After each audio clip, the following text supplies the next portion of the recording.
Big boss house മലയാളത്തിനകത്ത് ഏറ്റവും കൂടുതൽ ശമ്പളം ലഭിച്ചിരുന്ന മത്സരാർത്ഥികൾ ആരൊക്കെയാണ് എന്നാണ് നമ്മൾ ഇതിലിപ്പോൾ നോക്കാൻ പോകുന്നത്. ഇതൊരിക്കലും സീസൺ 7 മാത്രമല്ല, സീസൺ 1 മുതൽ 7 വരെയുള്ളതിനകത്ത് വെച്ച് ഏറ്റവും കൂടുതൽ വലിയ തുക കൈപ്പറ്റിയിട്ടുള്ള മത്സരാർത്ഥികൾ ആരൊക്കെയാണ് എന്നാണ് നമ്മൾ ഇതിലിപ്പോൾ നോക്കാൻ പോകുന്നത്. അതിനകത്ത് ഒന്നാമത്തെ ആളെന്ന് പറഞ്ഞാൽ ഉറപ്പായിട്ടും ശ്വേതാ മേനോനാണ്. കാര്യം ഒരു ദിവസം 1 ലക്ഷം രൂപ എന്നുള്ള രീതിയിലാണ് ശ്വേതാ മേനോന് ലഭിച്ചുകൊണ്ടിരുന്നത്. കാര്യം മലയാളം ഫിലിം ഇൻഡസ്ട്രിയിൽ അത്രയധികം കത്തി നിൽക്കുന്ന സമയത്ത് തന്നെയാണ് ശ്വേതാ മേനോൻ എന്തായാലും ബിഗ് ബോസ് ഹൗസിലേക്ക് എന്തായാലും മത്സരിക്കാൻ വേണ്ടി വരുന്നത്. അതുകൊണ്ട് തന്നെ ആ ഒരു നല്ലൊരു എമൗണ്ട് തന്നെ എന്തായാലും ശ്വേതാ മേനോൻ എന്തായാലും ലഭിച്ചിരുന്നു. പിന്നെ അത് മാത്രമല്ല, സീസൺ 1 നോക്കിയാൽ നമുക്കറിയാം ഇപ്പോൾ കാണുന്ന ഓഡിയൻസിനെ അട്രാക്ട് ചെയ്യാൻ വേണ്ടി തന്നെ നല്ല സെലിബ്രിറ്റി സ്റ്റാറ്റസിലുള്ള ആൾക്കാരെ തന്നെയാണ് ഉറപ്പായിട്ടും ഈ ബിഗ് ബോസ് ഹൗസിനകത്തേക്ക് എന്തായാലും മത്സരിക്കാൻ വേണ്ടി എന്തായാലും ഒന്നാമത്തെ സീസണിൽ എന്തായാലും ഉണ്ടായിരുന്നു. അതുകൊണ്ട് തന്നെ ശ്വേതാ മേനോനും ആ ഒരു നല്ലൊരു എമൗണ്ടിന് ലഭിച്ചിരുന്നു.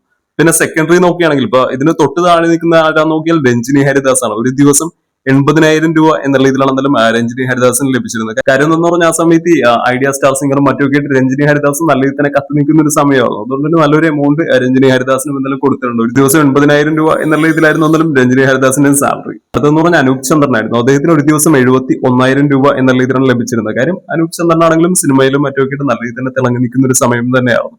അപ്പൊ അതുകൊണ്ട് തന്നെ ഒരു ദിവസം 71,000 രൂപ എന്നുള്ള ഇതിനായിരുന്നു എന്നാലും ഇദ്ദേഹത്തിനും ശമ്പളമായിട്ട് തന്നെ ലഭിച്ചിരുന്നത്. പിന്നെ അടുത്തത് പേർലിമാണിയാണ്. ഒരു ദിവസം 50,000 രൂപ എന്നുള്ള ഇതിലായിരുന്നു പേർലിമാണിക്കും ഇന്ന് ലഭിച്ചുകൊണ്ടിരുന്നത്. അതുപോലെ തന്നെ ബഡായ് ബംഗ്ലാവിലെ ആര്യ, പിന്നെ മണിക്കുട്ടൻ, സുജിത നായർ ഇവർക്കൊക്കെ ആണെങ്കിൽ ലഭിച്ചിരുന്ന ഒരു ദിവസം 50,000 രൂപ എന്നുള്ള രീതിയിൽ തന്നെയായിരുന്നു.